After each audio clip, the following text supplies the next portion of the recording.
Hello, and how are we? And welcome to a new edition of Up the Reds with me, Andy Canby. Our pre-season has come to an end with our game yesterday against a little German outfit, Steffart or something, whatever they call themselves. I was at the game yesterday. It was good to see the Reds live again. Let's uh, let's have a bit of a refresh then. How do I think the pre-season's gone? Better than last year. On a positive note, we weren't flying here, there, everywhere, were we? Making money for the sponsors, etc., and for FSG. But yeah, it was. I'm happy with how the pre-season's gone. Result-wise, you can't really take anything into it. We scored 18 goals, I think, and conceded 11. You can see where I'm going to go with that one in a moment or two. But yeah, all in all, there's no injuries from this pre-season. Nobody's picked up any niggles as of today, which is Tuesday the 8th of August. So yeah, bit disappointed in one part of pre-season, and that's the transfer window. I know it's not closed yet, and we've got 2 or 3 weeks before that closes. But yeah, it's not been good on that front, and I'll touch on that in a moment or two. So let's look at the positives. Positives obviously was, we've got a great attacking forward line. If you were to put that across Europe, maybe the world, we've got five very good attacking players in our squad. Um, Not sure when I was watching yesterday how we play that five up there. You know, we've had a lot of mixes and matches in these pre-season games. I can't see a click as yet, but I'm sure that's going to come as we play the games. Midfield, or lack of, including academy players. I think we've let 12 go, and we've only managed to get two in through the door. As I say, that is not acceptable for a club like Liverpool. Um, you know, I'm not so sure. I said at the time when this George fella came on, um, I couldn't understand why he only got a 3 month contract. Wasn't so sure of that. Um, Maybe he can't get the players through the door. Maybe that's from a club's point of view. I'm not so sure, but I've not been impressed with him as of yet. I know we've got McAllister through the door, but I think he was done before George walked in. He might have got Slobosly in, but we definitely need at least two-stroke-three players, not all necessary midfielders. Um, Look, Hendo went. He had to, he so did Fabinho. He went. We actually got fees in for them two players,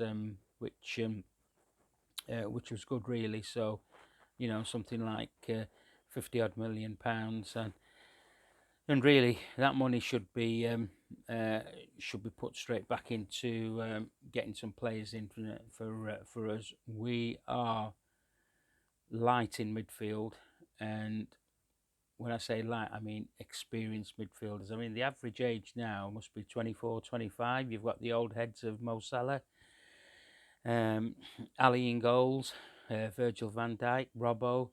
But after that, you've got a very young team, and the squad. Although it's good, it just does look a bit threadbare for me, especially in that midfield area, and also in the centre back, maybe defence area as well. Talking about the defence, the goals that we've conceded, you can see how teams are going to exploit us down the left hand side and the right hand side. just mention Robbo. This is exactly the same as Trent as well. Both sides. I'm surprised when I watch them running back towards the ball that in some games or some situations, pair of them have ended up in the right hand side of the defence or the left hand side of the defence when the other side leaves gaping holes. You saw that with Robbo against Bayern Munich. He did not have to be in that midfield area there. He got outpaced. He was playing catch up all the time. By the time he was literally next to Trent when Gnabry passed the ball on for Sane to score, and it was not very good defending at all. Trent's started the pre-season well. Everybody keeps talking about this hybrid position. I'm not.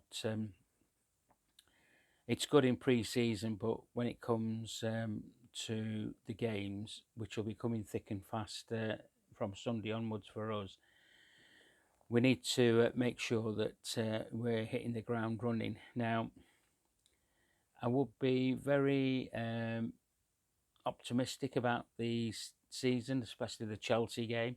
I know Chelsea have spent millions, billions trying to rebuild the squad. I have not even had a look at how they've done in pre-season. From what I can hear is that they've got a similar situation in midfield, but they have a quick forward line. Where teams tend to sit back against us, camp out on the 18-yard box and then counter-attack the long ball over to kind of catch our central defence. We always want to seem to play through the defences in short passes. We have a great five-a-side football team with them top 5 players there, but we're not playing five-a-side. We're playing 11-a-side. So yeah, I was all good, looking forward. I'm glad the lads were back, etc. As it's getting nearer the season, I'm just thinking, right, how we're going to play this first game. I mean, I personally wouldn't mind seeing Joe Gomez play right back and just put Trent in midfield. Look, it's the first game of the season. Nobody wins a trophy. Nobody wins anything in August, apart from the Charity Shield if you're Arsenal. But anyway, yeah. So we are not far away, I would imagine, into getting some sort of rhythm going or whatever. But yeah, so obviously Robbo left back, Joe Gomez right back. I'd have the Canate and Virgil van Dijk there as a solid back four. Trent on the right hand side, or maybe just in Sloboslai, McAllister, and we've got a good choice. Cody Gakpo could go there, and then up front, you've you probably put Mo with either Diaz or Jota. Just start it like that, whatever. But yeah, it's going to be an interesting. I mean, listening to Jurgen Klopp's comments pre-game and after the game, his thoughts are just concentrating on how to get through the Chelsea game. Now, that concerns me a bit. I shouldn't probably delve too deep into it, but it's just a bit nerving for me. So, although I'm looking forward to the game on Sunday, I just want us to put a good shift in and lay down a marker. Listen, it's going to be a roller coaster season for us. I'm not going to say everything's going to be rosy. We've got Thursday, Sunday, Monday football now with this new Premier League. What they're trying to bring in, they're trying to help the teams that are in Europe not playing in the Champions League game on a Wednesday, Tuesday or a Wednesday, and then having to play an early kick-off game. They're trying to stop all that and trying to make it a later in the day game, etc. So Liverpool will benefit from that whilst we're in the Europa League. But yeah, so a bit nervous. Maybe it's not a bad thing because, like I say, we don't win anything first game of the season, but we certainly want to lay down a marker. Teams will be picking us off. There'll be the similar teams that play like us: Man City, Arsenal, Brighton. So they play similar style of football to us. They've been probably playing it about a year, 18 months more than us. Well, City, as long as Guardiola's been there. But yeah, it's going to be interesting. Let's just get back on to the transfers. Just sick and tired of hearing about Lavia now from Southampton. £50 million to me is a lot of money for a 19-year-old. I don't care how good he is. Just talking about good young players. What about Ben Doak? What an outstanding prospect he's going to be for us. So yeah, I'm just getting sick to the back teeth of this Lavia saga. Just reminds me of the Jude Bellingham stories and everything. So whether journo's all gone quiet now, we don't know who's coming in. There's no whispers out there. I think John Henry's he's found his key for the safe and he's shut it. He's took the money from Hendo and Fabinho and he's put it in the safe. He's locked it and he's now saying to Jürgen, I can't find the key to get other players in.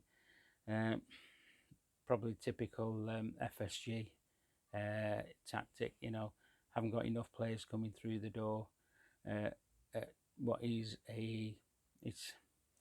It's a rebuild season for us, as in player wise. Like I say, we've got a young squad. Some of us are going to be disappointed in some of our performances. The thing I have more concern about is if we concede the first goal, and what happens like that. Teams just sit back. They can defend a 1-0. Teams have mastered that in the Premier League. We need to hit the ground running pretty quick, just like we did against the game yesterday. We went 2-0 up within 10 minutes. A stupid goal to give away. Again, it was a bit poor from our point of view, but we've seen quite a few of those in pre-season and last season. So yeah, all in all, we'll just have to wait and see. I'll do another one of these when I get some more information, or if there are any transfer news, etc. At all from the sources. That could be anybody, but yeah, I think there's more sort of like worried legs, in starting this season than I've known before. I spoke to a few yesterday. They was just happy that we had the forward line that we did, and the white elephant that was spoken about was FSG, the lack of funds to get this rebuild done. Like I say, the two signings that we brought in, I'm quite happy about. I don't want to see a Arthur Melo coming in. I don't want to see another cheap, promising youngster come in. But saying that, Lavia's, well, he's not cheap. They're £50 million.